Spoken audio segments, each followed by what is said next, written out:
دیکھیے جس آبادی میں آپ رہتے ہیں،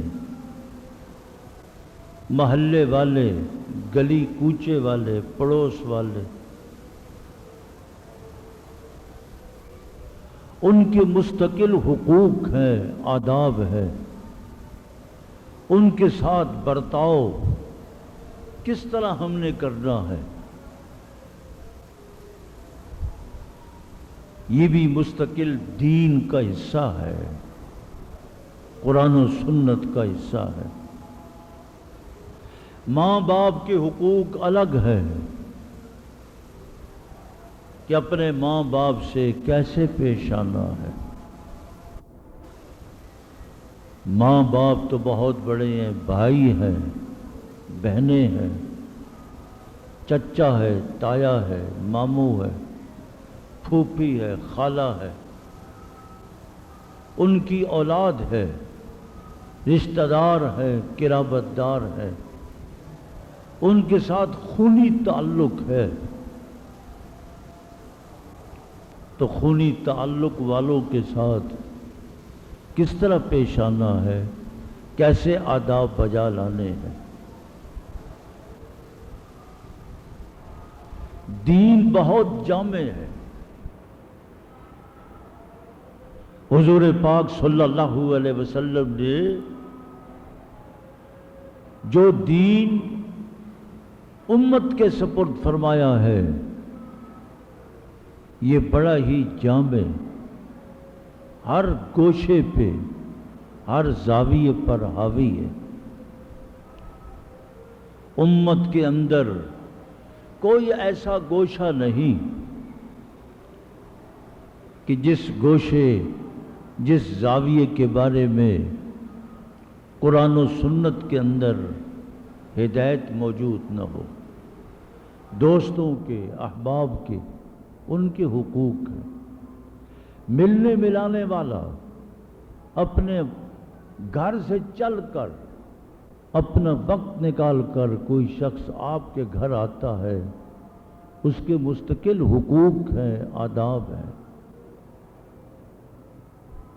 یہ نہیں کہ وہ گھر سے آ جائے، وقت لگائے اور ہم حسن سلوک سے پیش نہ آئیں۔ نہیں، وہ آپ کی زیارت کے لیے، ملاقات کے لیے۔ یہ ملنا ملانا اور ملاقات بھی، یہ بھی دین کا حصہ ہے، یہ بھی عبادت ہے اور بڑی عبادت ہے۔ آنے والا دوست، محب، ساتھی اگر اچھے طریقے سے پیش آئیں گے تو اللہ تبارک و تعالیٰ اس پر بھی ثواب عطا فرماتا ہے۔ تو چاہے جائے کہ قرابت دار، رشتہ دار۔ حضرت سیدہ عائشہ صدیقہ رضی اللہ تعالیٰ عنہا نے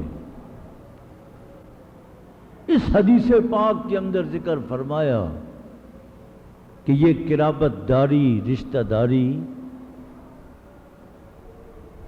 آپ صلی اللہ علیہ وسلم نے ارشاد فرمایا کہ عرش معلیٰ کے ساتھ یہ قرابت داری معلق ہو گئی، لٹک گئی۔ عرش معلیٰ کے ساتھ معلق ہو کر، لٹک کر، پھر یہ قرابت داری، رشتہ داری اللہ سے کہہ رہی ہے، اے اللہ من وصلنی وصلہ اللہ، من قطعنی فقطعہ اللہ۔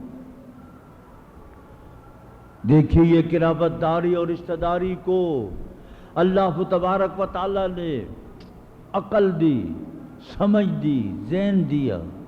اس عقل و شعور کی وجہ سے عرش معلیٰ کے ساتھ معلق ہو کر بڑی جامع دعا کی ہے، بڑی بلند دعا کی ہے، اور بڑی بلند اور جامع دعا کرتے ہوئے وہ قرابت داری کہہ رہی ہے، من وصلنی وصلہ اللہ،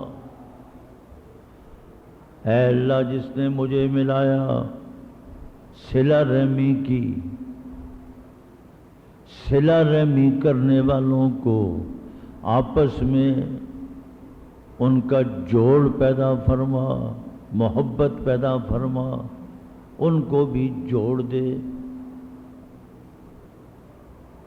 من قطعنی، جس نے مجھ کو توڑ دیا، ٹکڑے ٹکڑے کر دیا، کاٹ دیا، یہ صلہ رحمی ہی عرش معلی سے معلق ہو کر دعا کر رہی ہے، قطع اللہ، اے اللہ ان لوگوں کو ٹکڑے ٹکڑے کر دے، کاٹ دے۔ کیا خیال ہے؟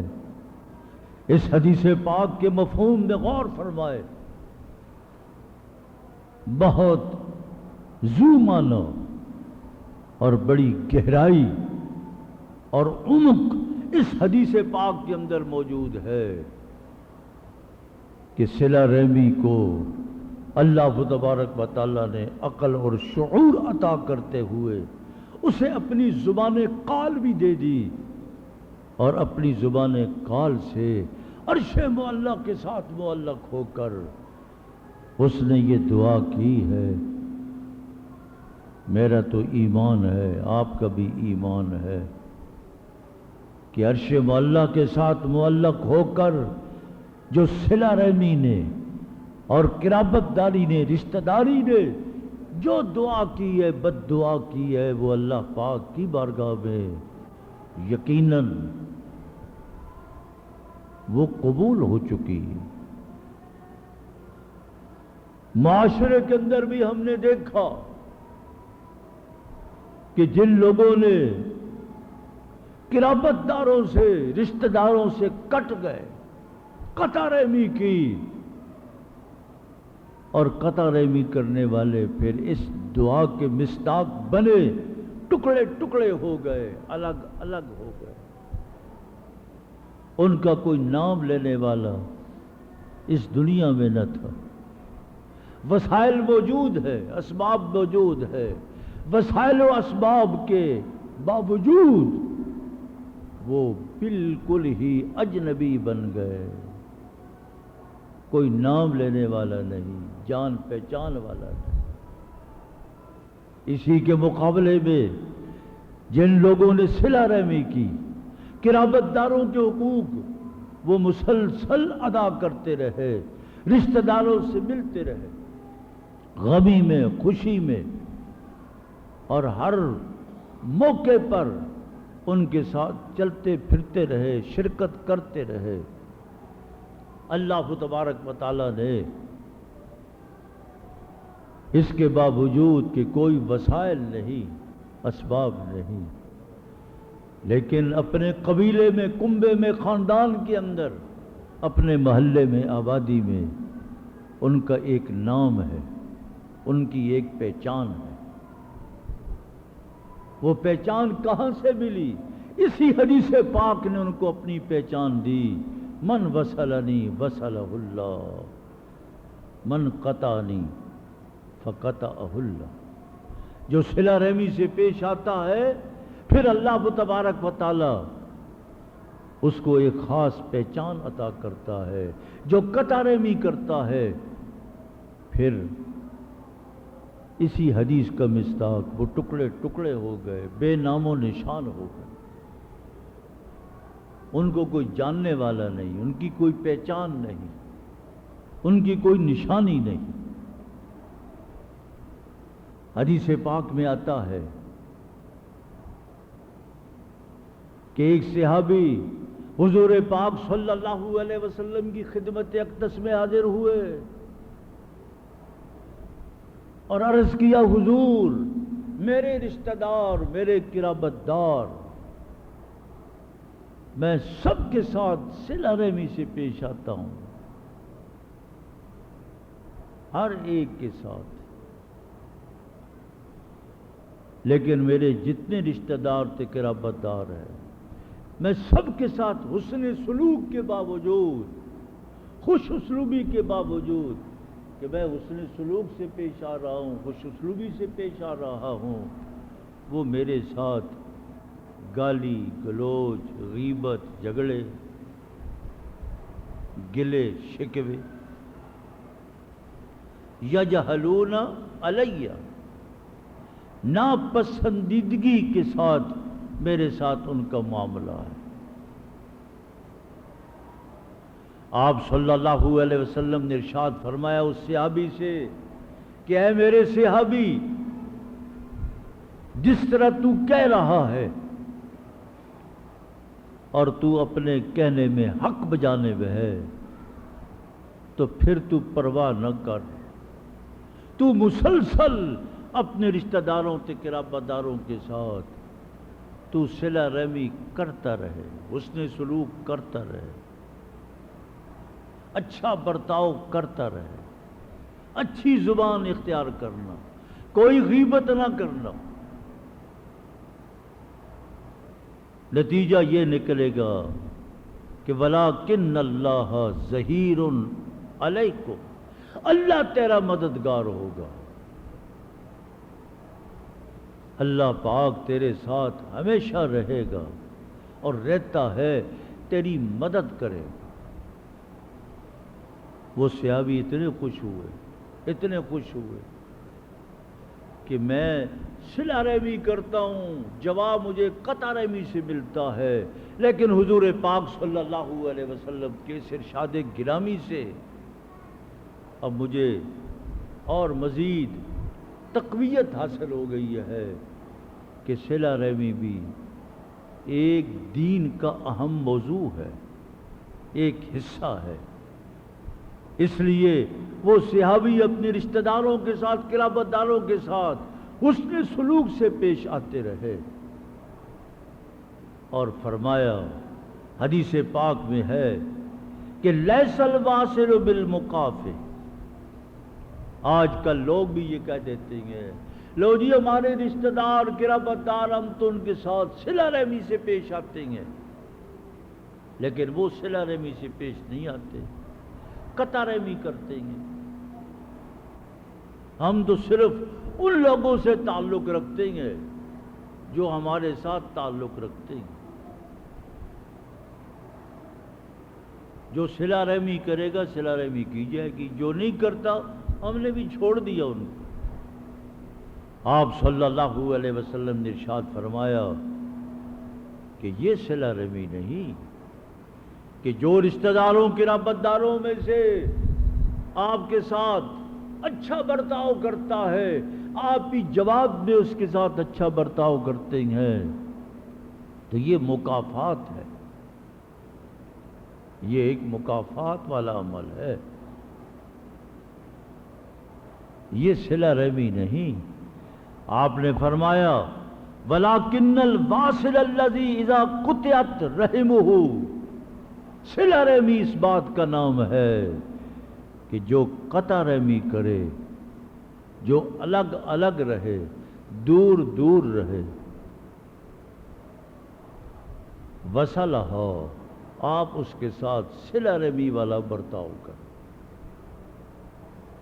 اگر سارے رشتہ دار قرابت دار آپس میں صلہ رحمی سے پیش آ رہے ہیں، ہم بھی پیش آ رہے ہیں، تو یہ مکافات ہے۔ هل جزاء الاحسان الا الاحسان، کوئی اچھا سلوک کرتا ہے، آپ بھی میں بھی اچھا سلوک کر دیتے ہیں۔ حضور پاک صلی اللہ علیہ وسلم نے صلہ رحمی، حسن سلوک کی تعریف کرتے ہوئے بتلایا کہ جو قطع رحمی کرے ان کے ساتھ حسن سلوک سے آپ پیش آئیں گے، پھر صلہ رحمی ہے، پھر یہ صلہ رحمی، پھر صلہ رحمی کے آپ حقدار ہے۔ صلہ رحمی کا جو ثواب حضور پاک صلی اللہ علیہ وسلم نے بیان فرمایا ہے، پھر یقیناً آپ اس کے مصداق ہیں۔ آج ہمارے بے شمار مسائل ہیں، ہم دین سے بہت دور ہو گئے۔ دین تو ایک جامع چیز کا نام ہے، دین تو ہماری زندگی کے ہر زاویے، ہر گوشے، ہر حصے، ہر سیکنڈ منٹ پر حاوی ہے، ہم سب کی رہنمائی کرتا ہے۔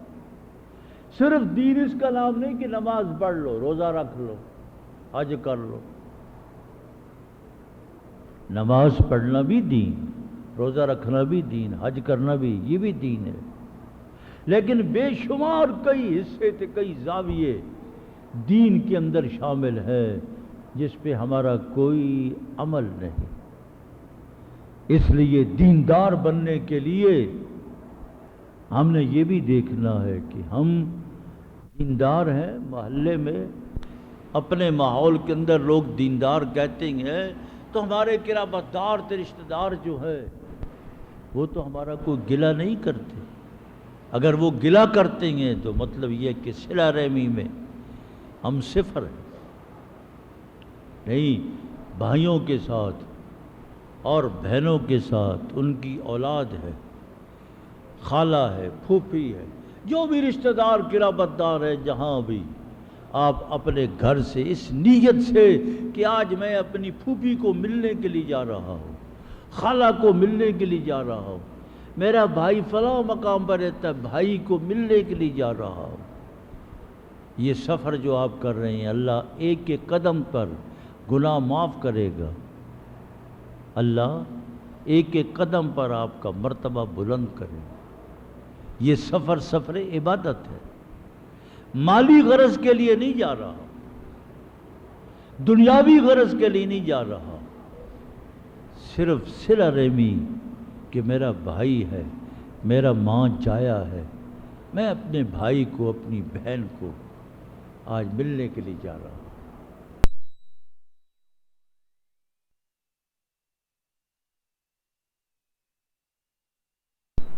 دوستو، بزرگوں، اس لیے حضور پاک صلی اللہ علیہ وسلم کو جب اللہ تبارک و تعالیٰ نے نبوت عطا فرمائی تو سب سے پہلے اللہ کریم نے قرآن پاک میں آپ کو بھی حکم دیا، وَأَنذِرْ عَشِيرَتَكَ الْأَقْرَبِينَ، اے میرے پیغمبر، اے میرے حبیب، اپنے قرابت داروں کو بھی اللہ سے ڈرائیں۔ اللہ، حضور پاک صلی اللہ علیہ وسلم نے حضرت علی کو حکم دیا دعوت کا اہتمام کریں، سارے رشتہ داروں کو، قرابت داروں کو، قبیلے والوں کو، جو قرابت دار ہے، رشتہ دار ہیں، ان کی اولاد ہے، سب کو دسترخوان پر بلائیں۔ حضرت علی رضی اللہ تعالیٰ عنہ نے اہتمام کیا، دعوت کا اہتمام کر کے کھانے پہ بلا کر، پھر آپ صلی اللہ علیہ وسلم نے کھانا بھی کھلایا، اور کھانا کھلانے کے بعد اللہ کا جو حکم تھا وَأَنذِرْ عَشِيرَتَكَ الْأَقْرَبِينَ، حضور پاک نے اپنے قرابت داروں کو پھر ڈرایا۔ آپ منذر، انذار، آپ نے ان کو بشارت دی، ایمان لاؤ گے جنت میں جاؤ گے۔ اس لیے دوستو، آج اس قرابت داروں میں سے کوئی شخص امین ترین کسی بڑے مرتبے پہ، دنیاوی، سیاسی، کسی بڑے مقام پر چلا جاتا ہے، اپنے رشتہ داروں کو، غریبوں کو بھول جاتا ہے، ان کو رشتہ دار ہی نہیں سمجھتے۔ اگر اپنی سوسائٹی میں بیٹھا ہوا ہے تو اس کا کوئی تایا آ جائے یا اس کا باپ آ جائے تو وہ کہتا ہے یہ میرا نوکر ہے، استغفر اللہ، الیاذ باللہ۔ ایسے واقعات عام لوگوں کی زبان پر موجود ہیں، کالجوں کے اندر، دفاتر میں، سکول پڑھنے والے نوجوان زیادہ اپنے ماحول سے متاثر ہوتے ہیں۔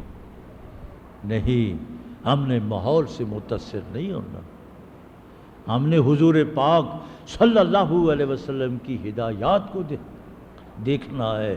آپ کی ہدایات جی ہیں، بے شک اس کے کپڑے ٹوٹے ہوئے ہیں، پرانے ہیں، میلے کچیلے ہیں، میرا باپ ہے، میرا تایا ہے، میرا چچا ہے، اس میں کوئی آر نہیں ہونی چاہیے۔ لیکن ہمارے اس معاشرے نے جہاں ہمیں اور بہت سے مسائل پیدا ہوئے، یہ بھی ہمارے اندر ایک مسئلہ پیدا ہو گیا ہے، قطع رحمی والا۔ اللہ پاک ہم سب کو اس سے محفوظ فرمائے.